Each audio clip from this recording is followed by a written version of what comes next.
ہر چیزوں کی اپنی ایک انرجی ہوتی ہے، طاقت ہوتی ہے، پاور ہوتی ہے، اس کے بغیر وہ چیز بیکار ہے، لاچار ہے۔ جیسے پھلوں کی انرجی، پاور جو ہے وہ اس کے جوس میں ہے، اگر پھلوں کا جوس نکال دے تو پھر وہ پھل بیکار ہے، ساری انرجی اس کی جوس میں ہے، جوس نکل گئی تو پھر وہ بیکار ہے۔ اسی طرح انسان کے وجود کی انرجی، اس کا پاور جو ہے وہ نور ہے، ارجا ہے، اسی پہ انسان ٹکا ہے۔ ٹھیک اسی طرح علم شریعت، حدیثیں، قرآن مجید، ان کی بھی انرجی ہے۔ یہ حدیثیں، قرآن مجید، ان کی بھی انرجی ہے، ان کا بھی نچوڑ ہے۔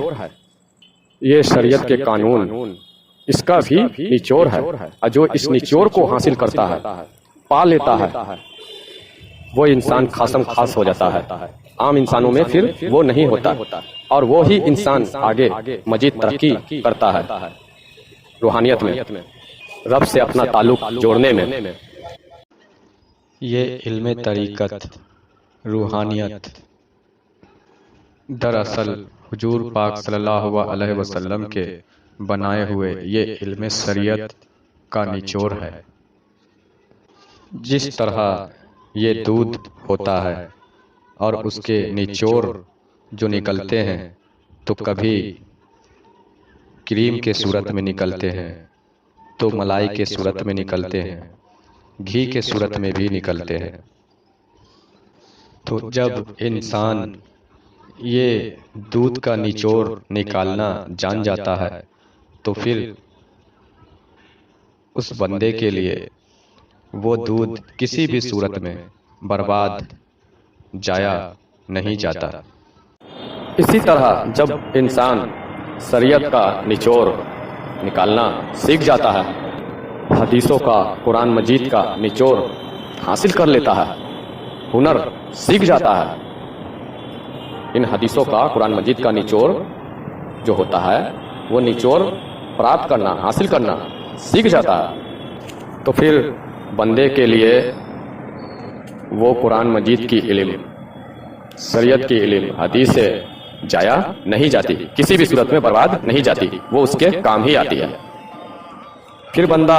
شریعت کے قرآن کے مطابق اگر نہ چل کر، اگر چھوٹی موٹی غلطیاں، خطائیں ہو بھی جاتی ہے، شریعت سے بھٹک بھی جاتا ہے کبھی کبھار، تو خیر ہے۔ کیوں خیر ہے؟ کیونکہ اس نے شریعت کا نچوڑ، قرآن مجید کا نچوڑ جو حاصل کر رکھا ہے، وہ اس کے ان بھٹک جانے پہ، گمراہ ہو جانے پہ ریکور کرتا رہتا ہے۔ اس نے جو نچوڑ حاصل کر رکھا ہے وہ نچوڑ ہی اس کا ریکور کر دیتا ہے۔ جیسا کہ ٹھیک کسی دودھ کا نچوڑ نکالنے والا ہنر جان جائے کہ دودھ کا نچوڑ کیا کیا ہے، اسے ضائع ہونے سے، برباد ہونے سے بچانے کا جو پورا ہنر کلا سیکھ جاتا ہے، تو پھر اس کے لیے دودھ برباد نہیں جاتا، پھٹنے کے بعد بھی وہ کسی نہ کسی مصرف میں، کسی نہ کسی کام میں اس کے آ ہی جاتا ہے، کہیں نہ کہیں سے وہ لابھ اس کا اٹھا ہی لیتا ہے۔ ٹھیک اسی طرح اگر شریعت کے قانون سے تھوڑا بندہ بھٹک گیا، قرآن مجید کے، حدیثوں کے مطابق اگر نہ چل پایا، تھوڑا بھٹک گیا، آپ کے لیے وہ بھٹک گیا ہے، گناہ ہے، لیکن رب کی نظروں میں اس نے گناہ نہیں کیا، کیونکہ ان علموں کا جو نچوڑ ہے اس کے پاس موجود ہے، وہ نچوڑ ہی اس کی یہ چھوٹی موٹی تروٹی، غلطیاں کو ریکور کر دیتی ہے۔ تو پھر اس بندے کے لیے وہ دودھ کسی بھی صورت میں برباد، جایا نہیں جاتا، برباد نہیں ہو پاتا۔ چاہے وہ دودھ پھٹ بھی جائے گا نا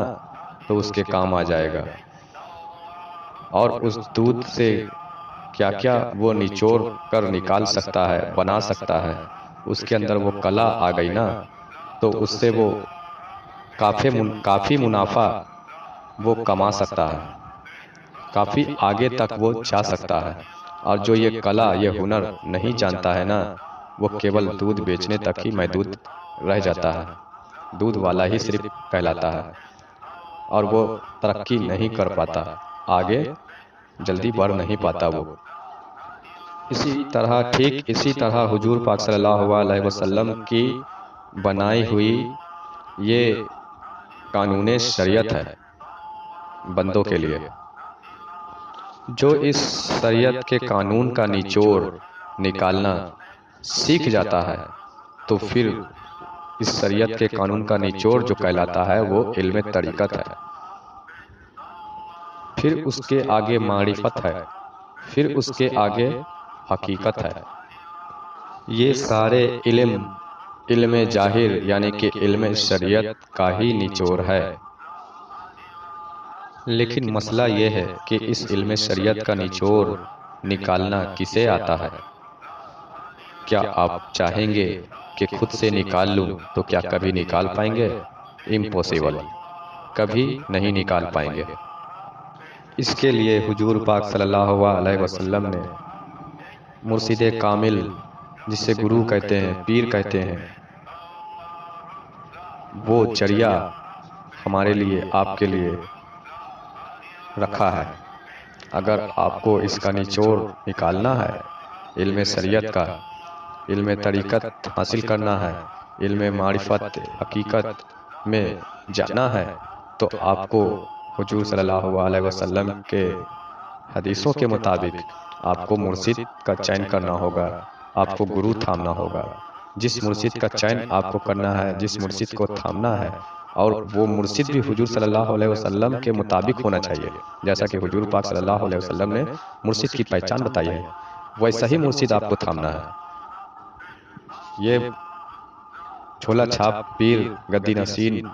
جو پیری مریدی چلا رہے ہیں، ایسے مرشد، ایسے پیر کو تھامنے سے کوئی فائدہ نہیں، آپ دھوکے کا شکار ہو جائیں گے، گمراہ ہو جائیں گے۔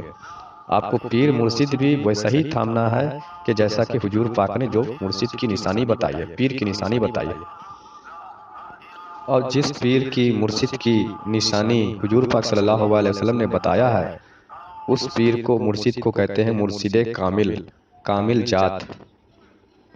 جو ایک اللہ کا ولی ہو، اللہ کا دوست ہو، جسے اللہ تبارک و تعالیٰ کی جانب سے اذن ملا ہوا ہو، حضور پاک صلی اللہ علیہ وسلم کی جانب سے ڈیوٹی سونپی گئی ہو، حضور پاک نے اس پیر کے ہاتھوں میں ڈیوٹی سونپا ہو، اذن دیا ہو کہ لوگوں کو حقیقت سے آشنا کریں، لوگوں کی آنکھیں کھولنے میں مدد کریں، لوگوں کو علم شریعت کا نچوڑ سکھائیں، علم طریقت میں لے جائیں، معرفت میں لے جائیں، حقیقت کی تعلیم دیں، جسے حضور پاک نے ڈیوٹی عطا کیا ہو، ایسا پیر آپ کو تھامنا ہوگا، ایسا مرشد آپ کو پکڑنا ہوگا۔ حضور